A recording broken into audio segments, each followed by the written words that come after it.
to another episode of Stoke Meter. You know, I am truly humbled. I've said that in a couple of instances with some other guests, but in this case, I truly am humbled, even beyond that humble, because we have Pam Zembiec on the line. And once you hear the story, you'll understand why we have that reverence. Pam is the author of the book Selfless Beyond Service, a story about the husband, son, and father behind the Lion of Fallujah. And we're going to be talking about this Lion of Fallujah in a moment. And you're going, if you don't know who that is, after this podcast, I hope you have a very great appreciation for the type of individual that this person was, but also the strength of this amazing woman named Pam. No. You have to be strong to like be married to that type of person. So I mean, I would say eccentric, and like, a little bit crazy.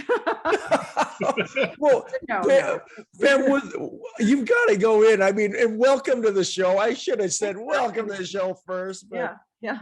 Well, thank you for having me. Yeah. Well, in the pre-talk, it was pretty funny because when your husband's name was Doug, and he was, oh my goodness, the more I read about this guy, I'm just blown away, because you were brought up by our good buddy over there, and she's just, Mima is one of the most amazing individuals that you'll see. And Mima had lost her husband in war, and she said, I have a great friend named Pam that you've got to talk to. And I thought, well, I'm not worthy.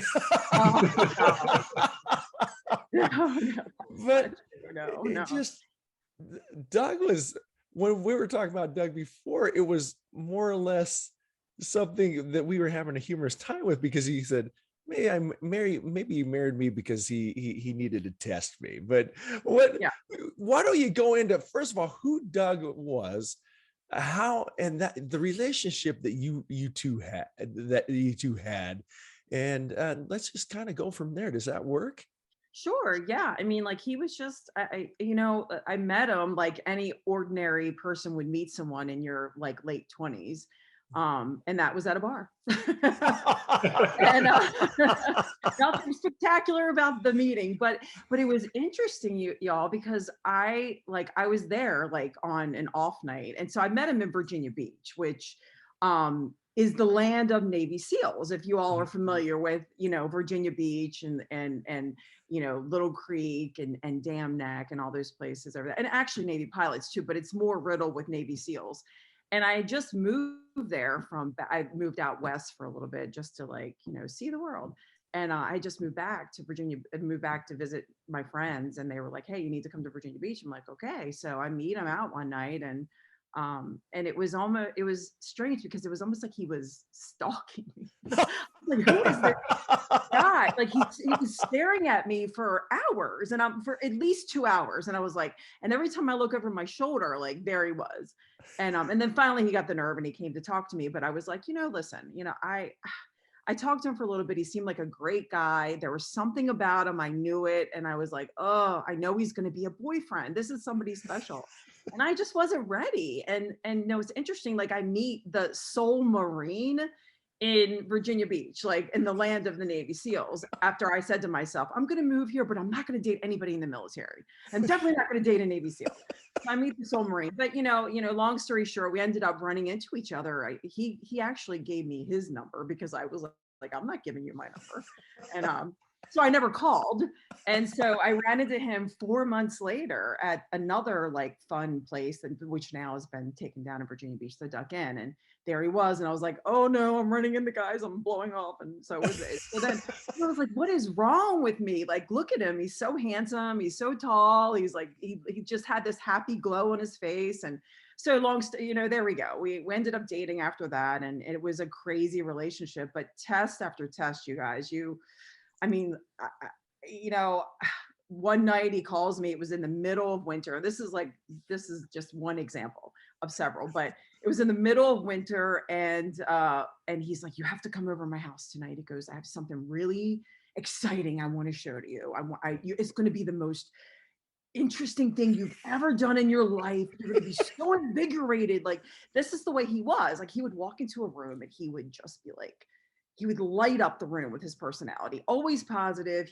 He believed in the power of positive thinking, positive psychology, well before, this is a big thing now in our military. Like, I mean, I know that I was working on a program called about the power of positive psychology, but my husband was doing this back in 2001, before not even 9/11 occurred. Right. So he's like positive as could be. He's like, "You have to come over." So I go over his house. It's freezing cold. It's in the middle of winter. It's like beginning of like second week in January. And he's like, "Okay." He goes, "We're going to go out the front door," because he lived like a block from the beach. He's like, "We're going to walk down the road." He goes, "We're going to go to the beach, and then I'll tell you what we're going to do when we get to the beach." So we get to the beach, and he goes, "We're going to strip down naked. And we're going to run into the water, and then we're going to grab our clothes, and we're going to run back to my house and jump into a hot shower." And I was like, "Are you insane?" He's like, "Trust me, trust me." So of course I did it. I'm like, "Who's he going to challenge me? Like, he's not going to challenge this Spartan queen. Like, I'm going to do it." So I did it. And actually it was pretty awesome, I have to say. Like, I was freezing, but then like I ran to his house. We were running down the street. Like, there was no one around, thank goodness. Grabbed our clothes, ran. I mean, literally he was like 1 block from the beach and no one was around, so no one could see us. So we get into the hot shower, and he was right. Like, I mean, he had something about him where he would tell you to do something, and you're like, there's something about this guy I just trust. He's not gonna like steer me wrong. And so, I mean, I did a lot of crazy stuff because he just made me feel so safe. I mean, he was 6'2", all muscle. I mean, no one was going to mess with me if I was standing next to this guy. Right. So, and he had that way with his Marines as well. I mean, his Marines, when he was in Fallujah, one of his Marines said to Doug's dad, at the Bronze Star ceremony before, this is like after 2004, like, "Yeah, your son has a way about him. He's such a leader. Like, I would have followed him into the Battle of Fallujah with a spoon. I wouldn't have needed a weapon." So, and he had that way with me as well. And if you would have known him, you would have felt the same. You would have felt the same thing. But yeah, that's just one example of several. So it is amazing, because I actually read that a story about his father going into a base, and people recognized him, and just they gave him the accolade. They saw his last name and just said, I would have done anything for that individual. And it's amazing how he had that ability. And of course I never met him, but just reading about him got me so inspired, because it's the kind of leadership that's lacking now.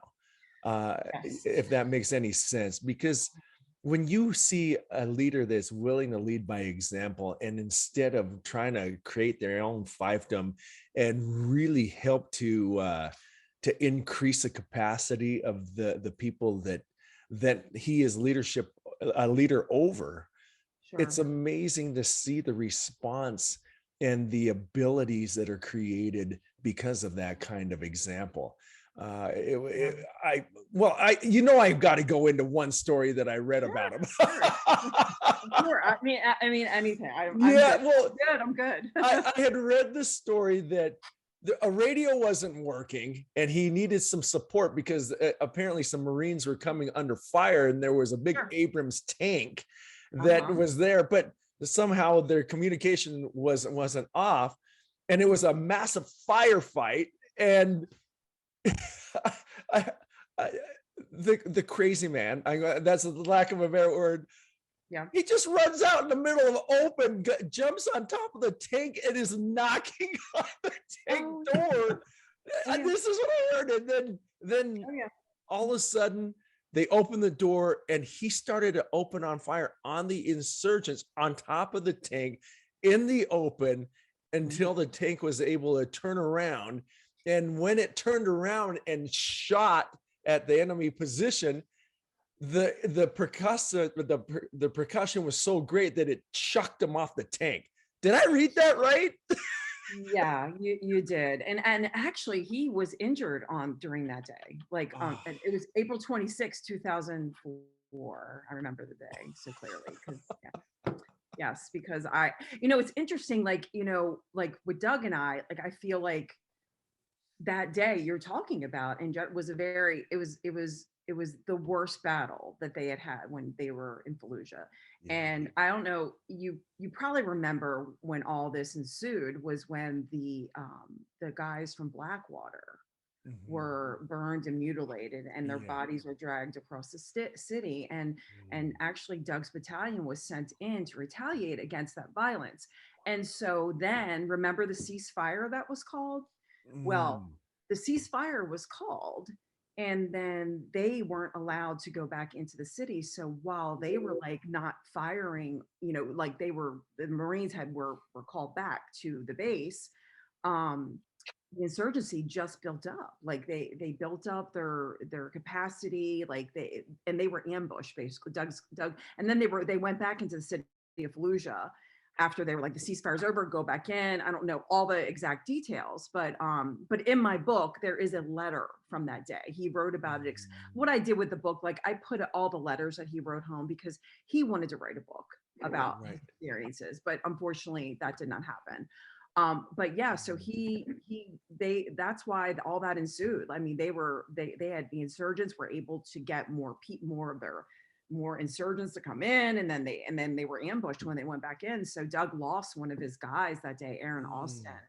Mm. And so yeah, and it was interesting because we had that type of connection. I mean, when you meet somebody, some people say, oh, when and everybody's Mhm. like, oh no, that's not right. Well, for me it was, and for him it was. I mean, you just know, and you have that soulmate connection. So that day I woke up, I had a horrible day at work. I felt like crap.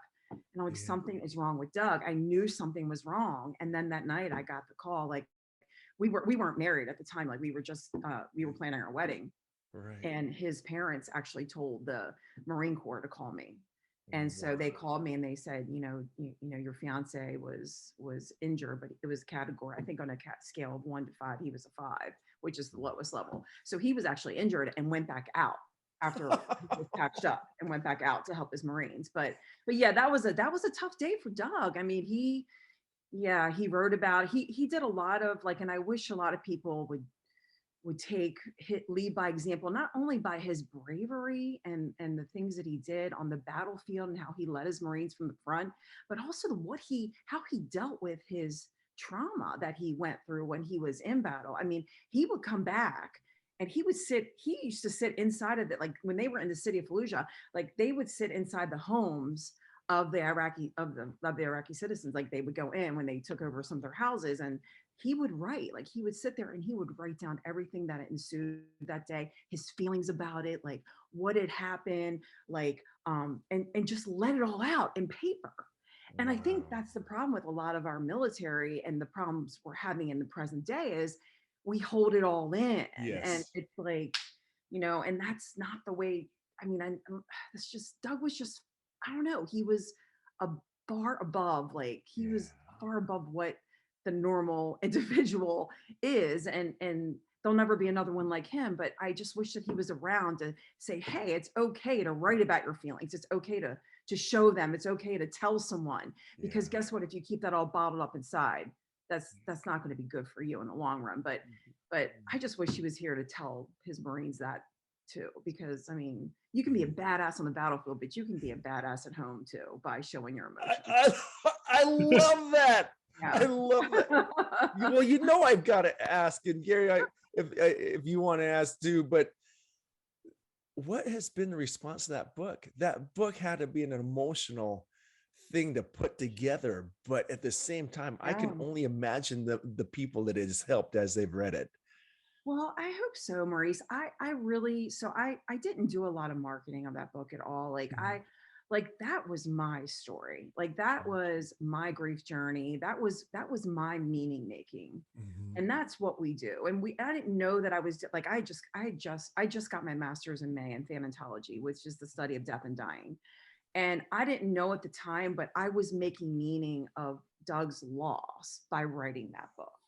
And also I was in seeing a good therapist as well. After I had like pretended like he didn't die, after I went right back to work and ran a marathon and was this Spartan queen that said, hey, I can just go right back to life and I don't have to feel the pain of the loss, Right. which was the worst thing I could have done for myself. But that was part of my grief journey. And so when I published it at the time, like, I didn't even know if I was going to publish it. Like, I was like, I don't know. I think it's just for me and for my daughter one day. But then like I let like one of Doug's best friend's wives who ran the marathon with me, she read it, Bridget, and she was like, Pam, this is really awesome. Like Yeah. you really should let other people read it. I was like, really? And then like I let one of my civilian friends read it and she's like, we would love that too. I think civilians would love to read it too. So Yeah. because it's not just about war, it's about a love story, it's about a grief journey. And so I self-published. Like I didn't care who read that book. I was Yeah. like, this is for me, and this is for Doug's Marines, because he talks about the bravery of his Marines and all the letters, and he wanted to tell them how proud he was of them one day in a book that he was going to write.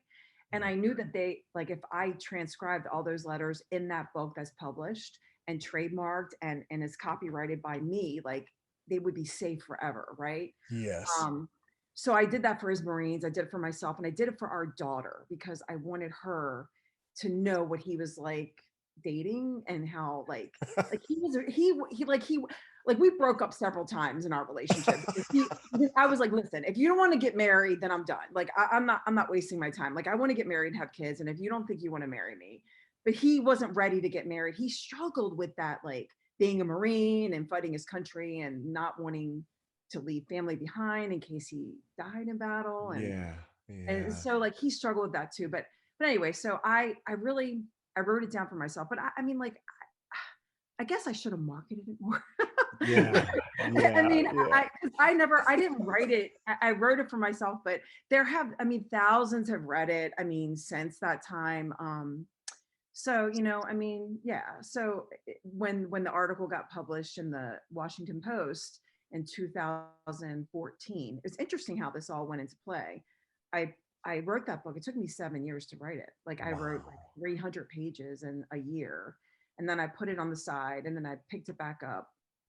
And funny enough, because okay, like maybe I shouldn't say this, but this will draw a whole nother crowd in. I had a psychic reading, and the psychic Yeah. said, Yeah. Yeah.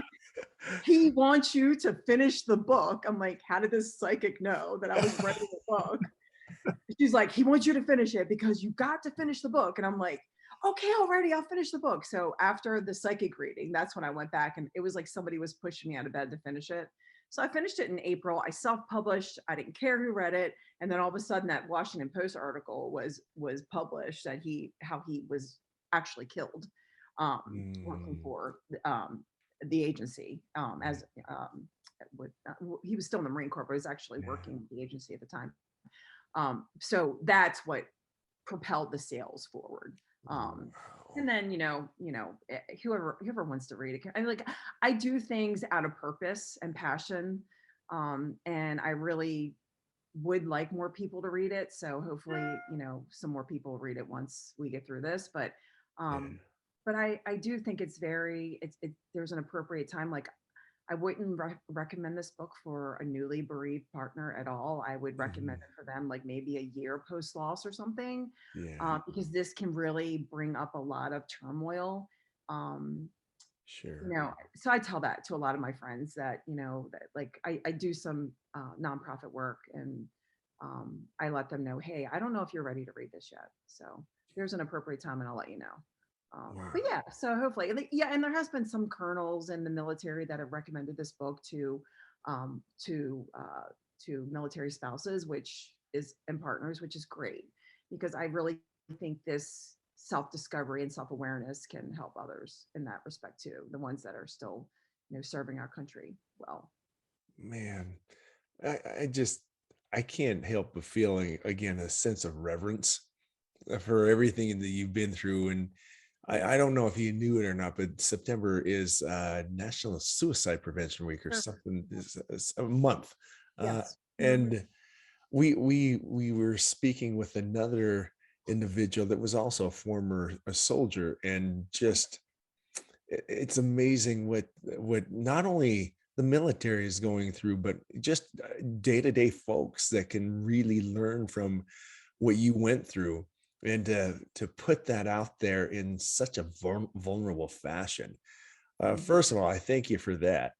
But I believe that a lot of people have been impacted in ways that you might not have heard of. I really do. Anytime someone puts something out there like that with their heart, it's amazing the amount of people that it touches in inadvertent ways. Uh, but anyway, I hope so, you guys. I really do. I like everything I do is for something greater. I mean, I don't, and it's not like, and Doug actually helped, like him and I together, two fire signs, Aries, Sagittarius, like crazy together. But we were also we fed off of each other, and he was very, of course, yeah, I don't even have to say this, but he was very purpose driven as well, of course. yeah, But yeah, so he just, I mean, he just did things that way as well. Like he believed in a higher calling, a higher purpose. Like most people that serve others, yeah. that's what they believe in. And I think like Doug's Marines, and I don't think I know this. He had such a powerful impact on them because, like I say this all the time, he led from his heart and Mhm. not the rank on his sleeve. And that's how I Mhm. would describe him, as a Marine. And he would never expect anyone to do anything that he wouldn't do himself. Yes. Um, Humble but self-confident. Yeah, he was just that type of guy. And he's I miss him every day. There's not a day that doesn't go by where I don't think about him. Of course, I'm raising the female version of him, so I really don't have that choice. Yeah.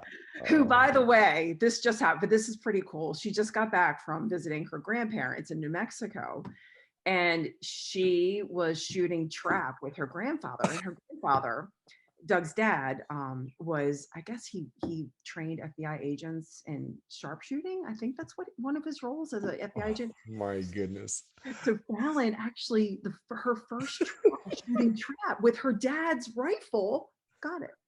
She's like an amazing shot. Like, I'm like, I don't know. I really think she's the male version of him. But I mean, so his legacy lives on through her and through doing things like this. Like, and that's another powerful message to those that are, especially the guy. Like I think like the forgotten people, like the spouses, the partners, the parents.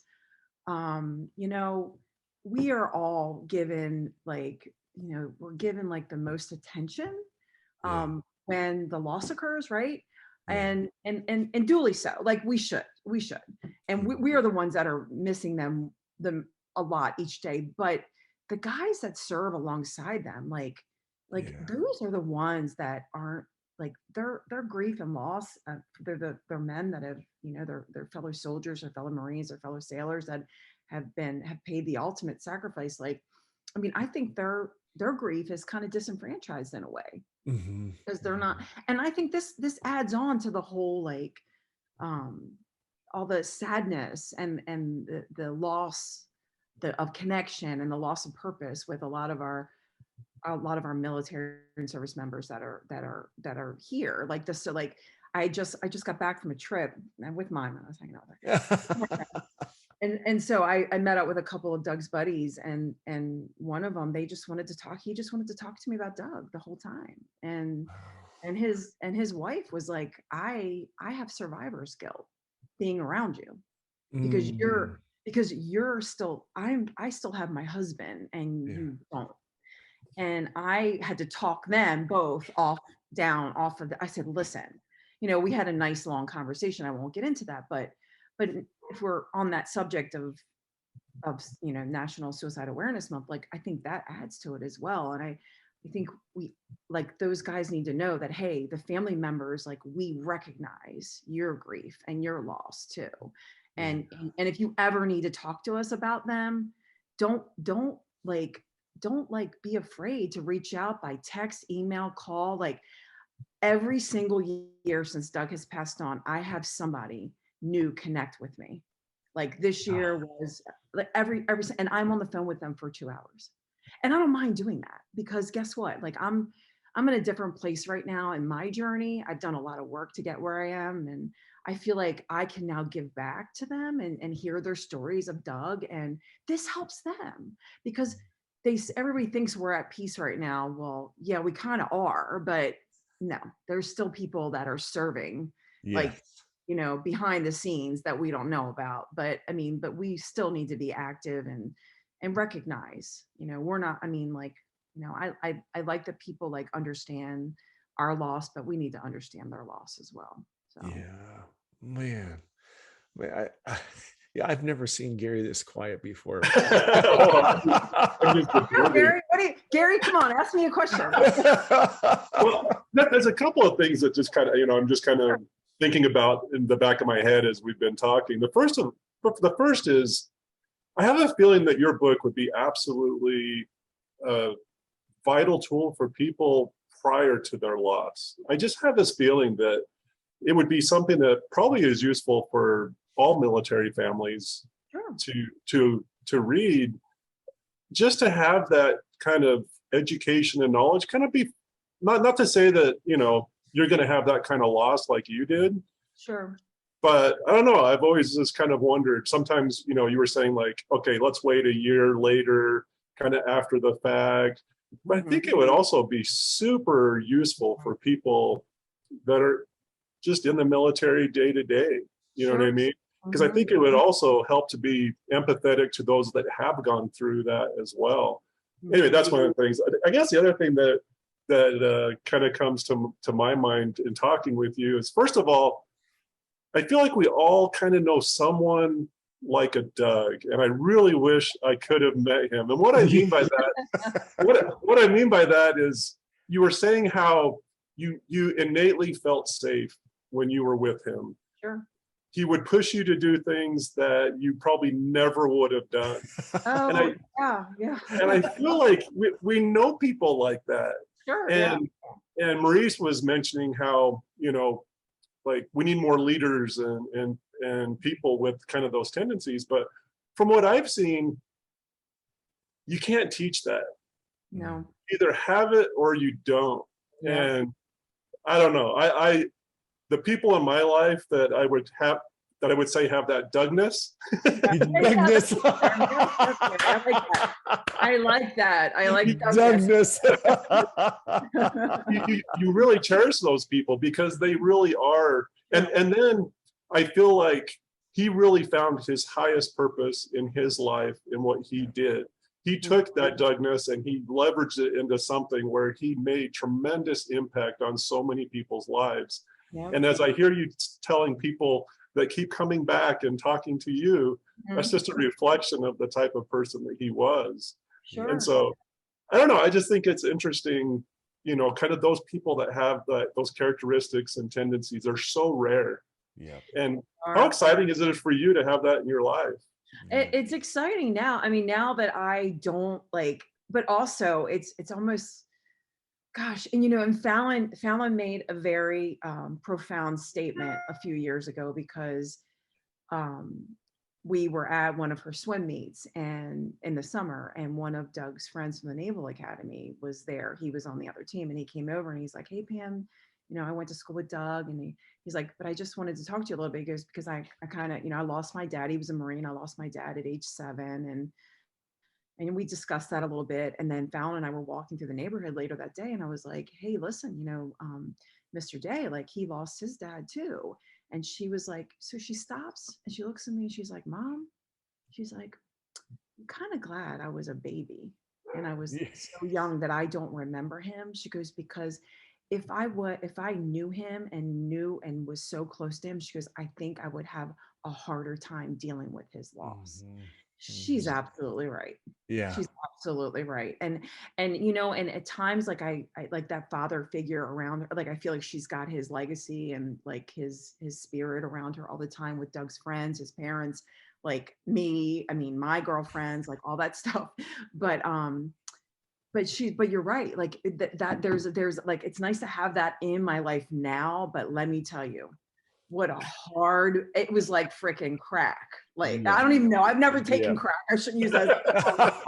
But I mean, like, let's take that back. Like, it was like, he was just so like intoxicating, like, but being without him was like, they call this term, so you have like when people pass along, like you grieve according to several reasons. There's several reasons why we grieve the way we grieve, and grief is so idiosyncratic. But for me, it was especially hard for me because I had that soulmate connection with him. Like my attachment to him was that soulmate connection. Like that love was so intense and so strong. Like I could feel him. Like I felt when he was injured.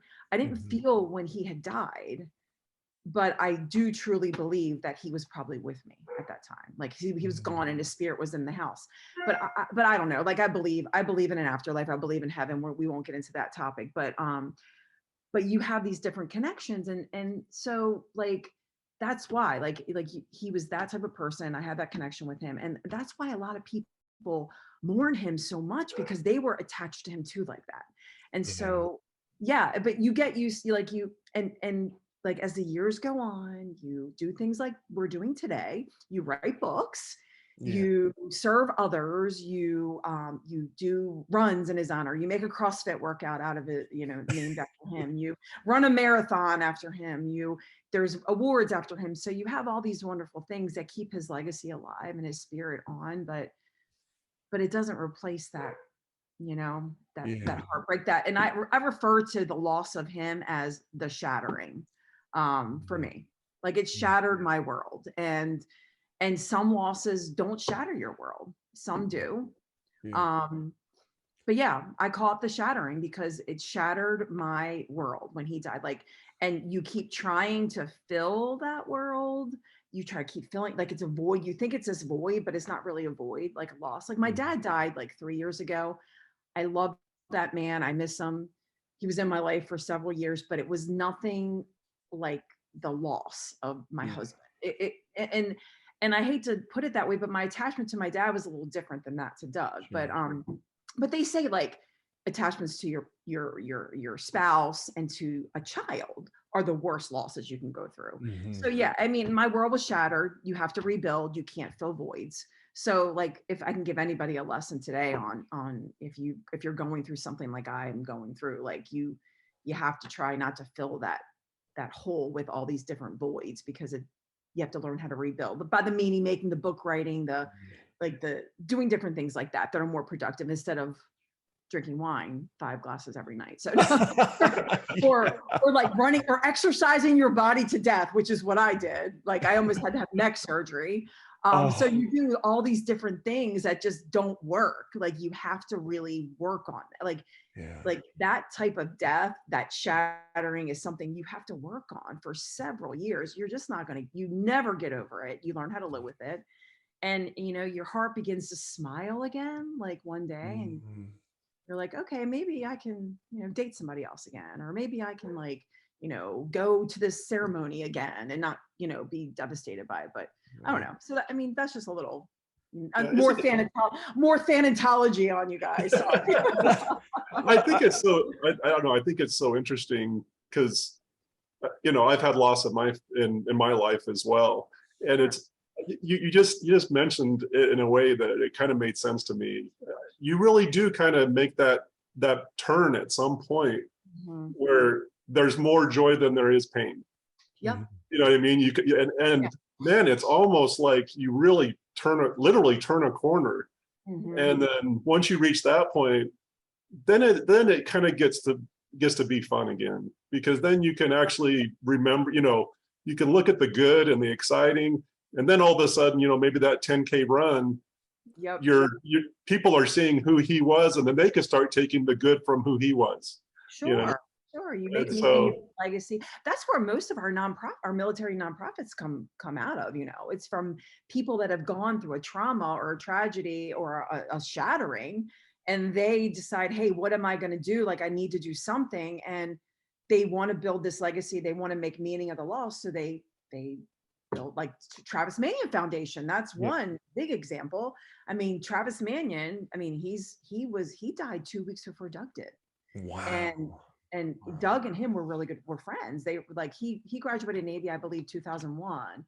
So him and like Doug, when he wasn't deployed, he would go and he would wrestle with Travis. And I mean, he would go and wrestle, come back home and give me ringworm. Like, Yeah. Oh, that's ringworm. That's not, right? That is so disgusting. You're married to a wrestler or dating a wrestler, you're gonna get ringworm. Like, just that's another that's another golden nugget from our conversation today. Yeah, there you go. Yeah. So yeah, but they wrestled together, and Doug would just he would like, oh man, this dude Travis, he's like so tough, and he almost. I was like, did you let him kick your butt? He's like, no, like he actually challenged me. So he would like go and help give them pointers and stuff. But it like Doug called me like the day that Travis died, April 29th, 2007. Wow. And Doug called me and he's like, because he could call me every day on the job that his last job and his last deployment. And he's like, yeah, we lost a really good Marine today, one of the best. And so we discussed it a little bit. And then 2 weeks later, he was gone. Wow. Yeah, it was crazy. And so his mom, like Travis's mom, like they started TMF because out of their loss, like out of their trauma and tragedy and their shattering of their world, like they started this like nonprofit. And I mean, like I wish I could have done something like that immediately. I was in no place, you guys. Like I was so lost. Like I just couldn't. And I feel like I finally have made my groundwork and I'm ready to like, hey, let's get out there and let's like, and do some more purpose. But, I still, I've done a lot of pro bono work with nonprofits and stuff you just have to find your niche. You have to find like your group, like you have to find people that are like you. And I think part of my problem was like, I was so isolated from so many people because Doug was working for the agency. And so I was like, they tell you, hey, this is how he died, but you can't tell anybody.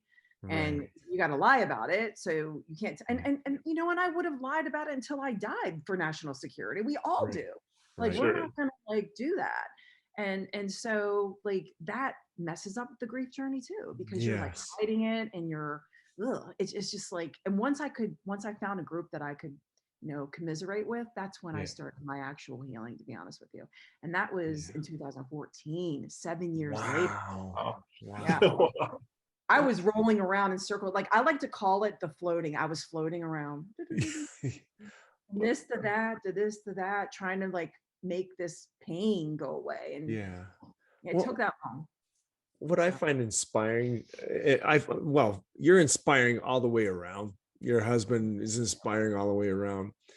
But just to understand the depths of grief, but also the anger that you had to overcome. And there was one you had quoted that it took me years to get over that anger.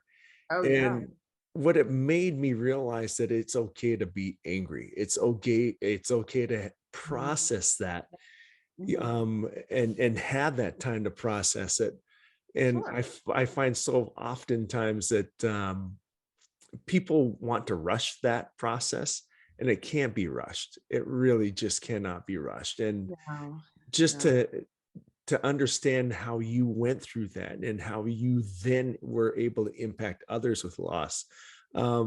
Again, the reason that this interview happened is because you helped a mutual friend to cope with her loss, and just to see that connection and that fellowship, I guess, for lack of a better word, it amazes me. But the other thing too is you overcome all of the so-called stigmas. And that's one thing we've heard a lot when it comes to overcoming grief or any emotional trauma, that there's a certain stigma that, hey, I should be all right. I should be able to overcome this right here, right now. And in actuality, it's something that you're always dealing with in some form or another, until you realize that it's okay. It's okay to have those feelings. It is okay. It never goes away. Like grief, like people have this misconception about grief. that it's linear, like you go from stage to stage. That is not the case. Actually, the stages of grief don't really exist. You know, Elizabeth Kubler-Ross Yep. divide. It was the stages of death and dying. It was Yeah. never the stages of grief. Yeah.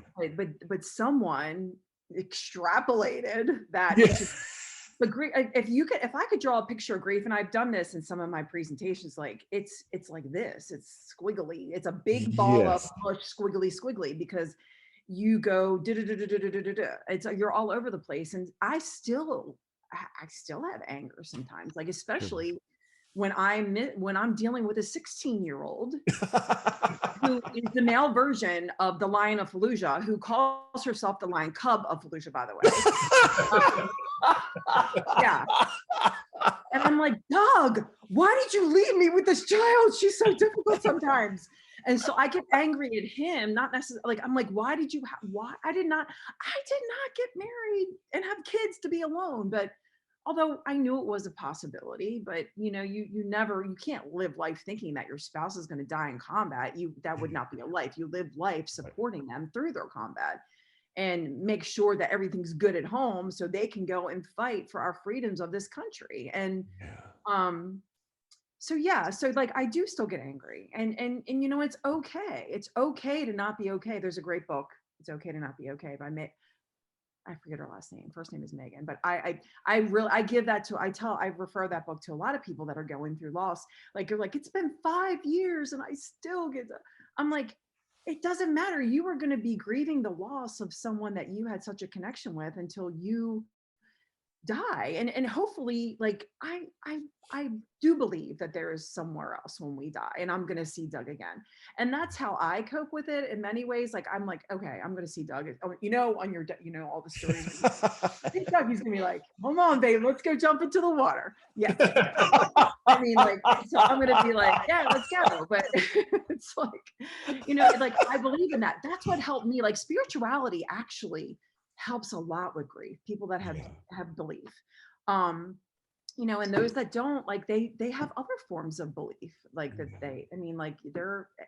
everybody grieves differently. Like I said before, it's very individual. But I mean, like, yeah, like, we all go through, like, yesterday I was just talking to another one of my military widows that I like support her. She's 6.5 years post loss, and she's in the stage. So she, like, I mentored her. Like, I like to call us grief companions. Like, we companion the newly bereaved. And so she, when she lost her husband, I was there for her from the beginning, like the point of loss. And I've, you know, stayed connected with her through the whole time. And so we talked yesterday, and she got herself together, you know, went to nursing school, got her nursing degree. And I'm like, oh my gosh, I'm so proud of you, Becky. You're so awesome. And she got her job in nursing and quit. She's like, I hate nursing. I'm like, well, the ironic thing is you're talking a nurse in the upper right hand corner. So I'm like, so I called her yesterday. I was like, Becky, I just want you to know that it's okay that you hate nursing and that you don't want to do this anymore. And because right now she's like, and then I've been traveling all year. I was like, yeah, you're in the running phase. I was like, so I said, I did the running phase before I did the career change phase like 5 times. I was like, so she goes, oh, so I said, do not feel guilty or shamed that you did that, that you went to school and you don't want to do that anymore. I went to nutrition school. I had 2 different jobs. I mean, like, it's like you like, you're like, what happened, like, what mattered before the loss? Like, I had a badass job, you guys, when Doug died. I was a pharmaceutical specialty rep, diabetes specialist, my dream job, because I love nutrition and fitness. And I was calling on endocrinologists, and it was awesome. I'm like, I'm in my dream job. He dies. I stayed in that job for a year. I'm like, it doesn't mean anything to me. I quit. Out of the blue. Just done. It meant nothing. What meant something to you before this loss means nothing. So you have to find a new purpose, a new passion, a new direction. And just like the military, like this is another problem that in our military, like and this is why we have so many transition programs for our military veterans, because they need that, because they go into the military with this purpose-driven life. They get out. Yes. And they're like, what am I doing? Yes. Like, what am I doing? And the same for us, like military widowed spouses, like, but we go through too. we transition from military spouse to military widowed spouse. Yeah. Then we have to transition from widowed military spouse to widowed civilian. Yes. And so we have two. And so like most of us Wow. stay in that widow or bereaved military partner status. We never transition to the third. It's called identity reconstruction. Like it's basically there's this, you know, my studies, whatever, but I mean, there's been a study done on it. Like, I mean, like we can't, like, it's hard for us. We just want to stay because our heart is, and that's the same with the military. Like they got to transition into the civilian world and like nothing, like it's boring. Like what can they do? Like what is their purpose now? You know what I mean? So I get their, like, I get it. Like I get them. Like I get that in a way. Like I never went over and fought in battle, but I was alongside a warrior though through those battles. So and identity reconstruction. I love that.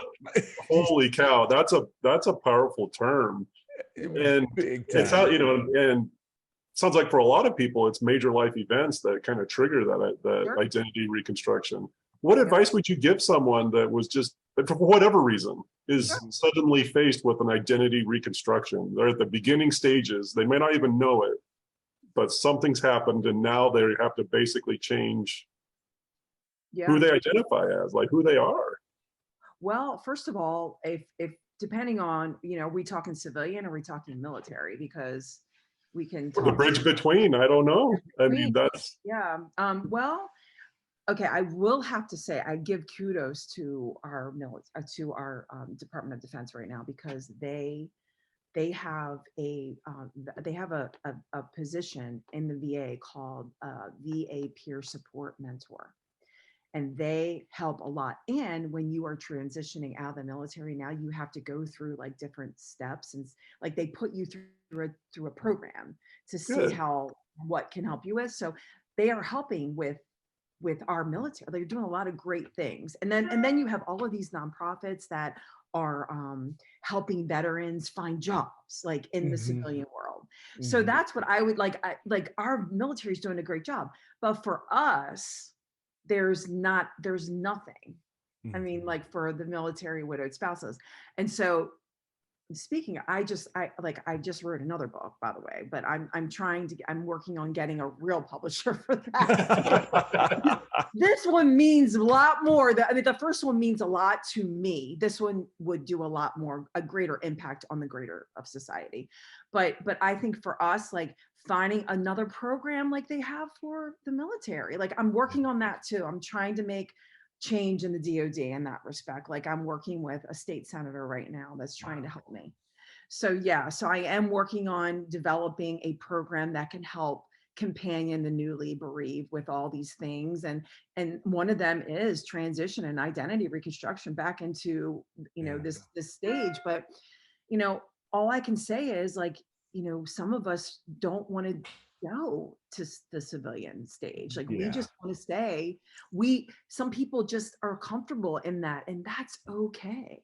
You know, if you choose to like go, you want to make that final transition, like you want to say, hey, you know, I want to find that purpose and passion outside of the military community, and you know, a good therapist.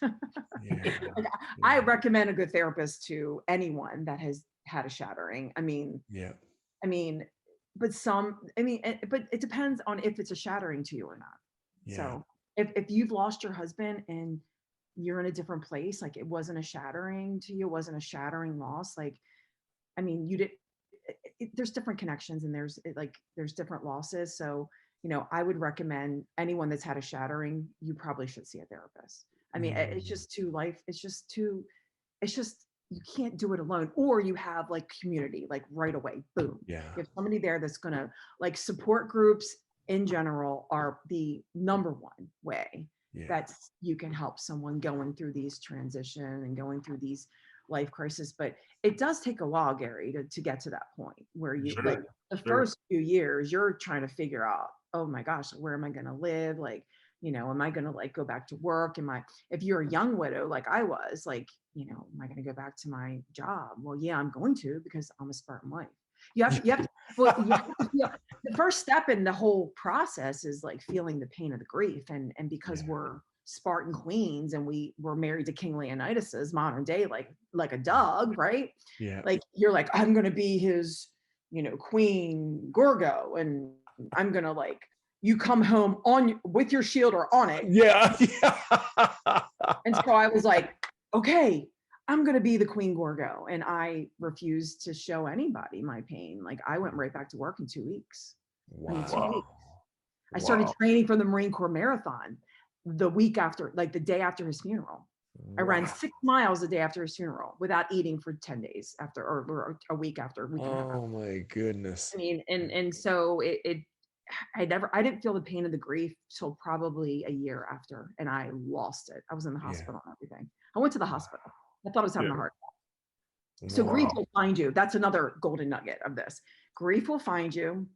If you don't let it out, it's going to overtake you physically if you don't let it out emotionally, and mentally. So I can only imagine the number of people you've helped. Because as soon as you said about the new purpose and so oftentimes we lose the purposes without realizing there's so many other purposes that we can attach ourselves to. But that the identity reconstruction that Gary just reemphasized yet again on that. Yeah. My goodness, people sometimes, I can only imagine, don't even recognize that they've had an identity destruction that you have to reconstruct. And I have to thank you for being that individual and educating us on so many different facets of mental health that first of all, I would never have guessed. And more importantly, that you're vigilant about all of this stuff right now. It's amazing. Oh no, you're inspiring. You're inspiring me in ways that you don't even know. I mean, I'm going to take a lot of this information and share it with friends or people that I work with, and so on and so forth. And especially with military, you've given concreteness to terms that were lacking before. So I thank you for that. Welcome. But I do have to say this. There's one part, and as kooky as this sounds, it just struck me. And this is the last conversation. This sounds like he had, and it just conveys the hope and the individual that Doug was, and that you continue to carry on. Again, as corny as that sounds, but this is something I read, and it says, you should see what we're doing with the Iraqi people and what we're doing to help them. Things are getting better over here. Oh yeah. And it wasn't more than a few hours after that he was killed. Oh yeah. But yet those last words convey something, a conviction of doing good that far transcends not only his death, but also goes into the things that you continue to do to inspire and bring up people. And man, you're strong. I'm not going to cry or anything like that, but dadgummit, you're strong.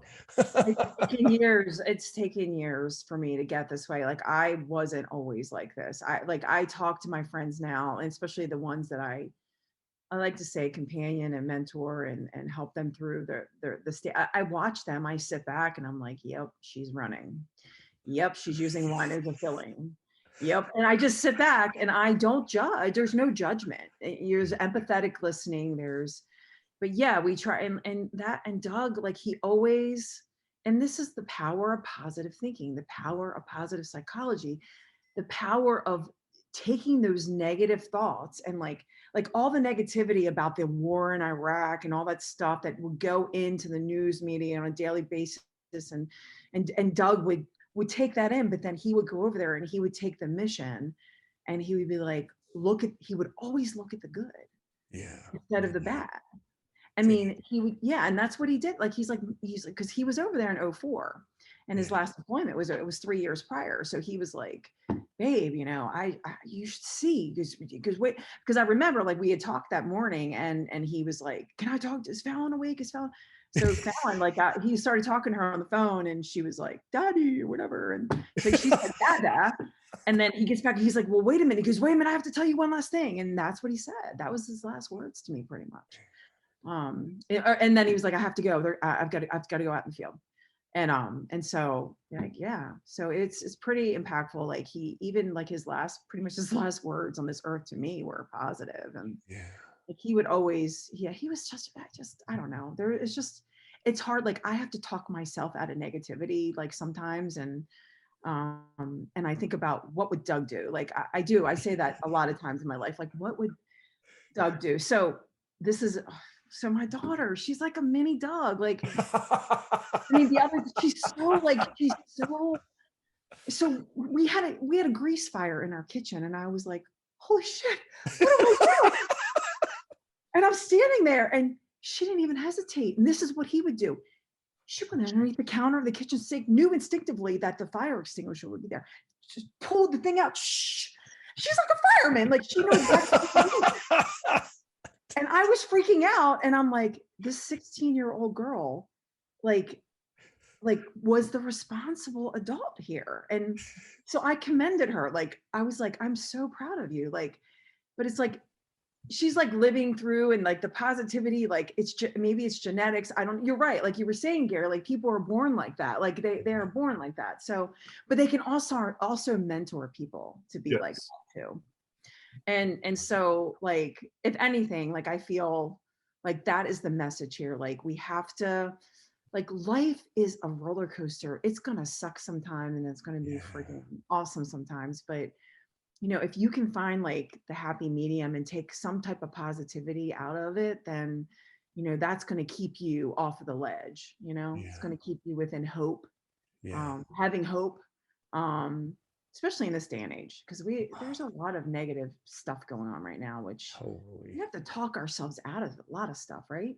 Yes. And it sounds to me like, if you get kicked off one roller coaster, it's going to suck for a while till you find your new one.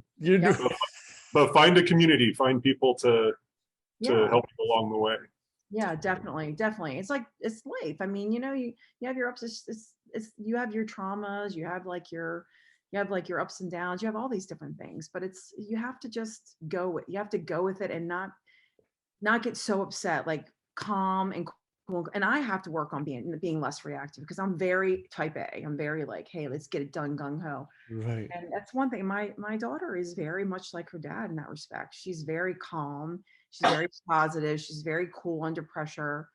And I take lessons from her. She's like, Mom, you did not react very well to that fire. That's awesome. That's awesome. I'm like, you're right, Fallon, I didn't. And I was like, I'm glad that I had you. I mean, sometimes I'm like, who's the adult here, me or her?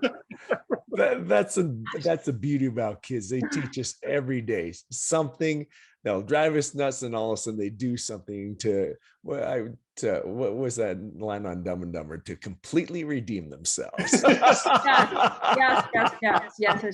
Well, I have to say, that's another note that we should take back into all this whole, like, if we take care of our military family members, our military bereaved spouses, then we're going to be able to take care of our future generation of children. Yeah, I love that. Good point. And the fact that I took care of my shit and got myself together and was able to mentor my daughter and be the best mom I could be for her in this trauma and tragedy that we turned into positivity. I've tapped myself on the shoulder every day when I look at her, because I'm like, damn, I've done a really good job. And it's because of the group that I'm with. It's because of the support that I've had. It's because of the work that I've done, because you can't just rely on other people for this. You've got to do the work yourself. Love that. Well, Pam, I will say this. If there's anything that we can do to help further the stuff that you're doing, please let us know. We'd be happy to help. And thank you. Thanks. Well, we can't thank you enough for taking the time. You folks, the things that you're doing right now. I was going to say you folks. It's you. I have people. I have other people that I'm working with too. Let us know when that book drops too, so we can get the word out. Oh yeah, I will. I'm like, I'm working on that too. Like that's another, like trying to find the right person for that, because I just don't want anybody. I want the You'll right find person. them. You'll find them. You will. Yeah, You're too we stubborn will. not to succeed. And stay tuned, because there is a screenplay about the first book that's out there. Oh, There is. interesting. There's Awesome. a screenplay, yeah. And that's what the psychic did say that as well. There's going to be a screenplay I made about the love book. it. Love it. Yeah, Yes. but yeah, that's, but we're waiting on Hollywood right now and the craziness of Hollywood. So I we'll take love care it. of all that. But there's a lot of good stuff coming out, and hopefully we'll be able to get more out to the public, and actually more like Doug's character on the big screen, right? Wouldn't that be awesome? Yes, it would be way awesome. I can think mean, of a yes. couple people. Well, who should play him? Like that's the question. Yeah. Like I don't think anybody can.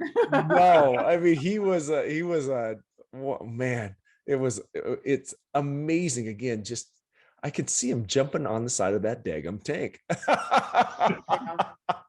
Well, one little story before I let you guys go. You can like leave. We can like get off with this story. This is a civilian story. This wasn't even at war. Because just to give you another example about how this guy was like this all the time.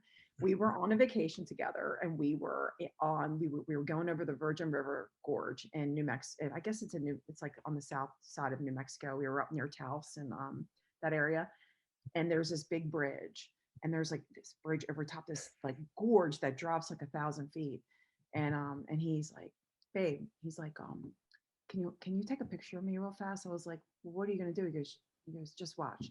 So I came there.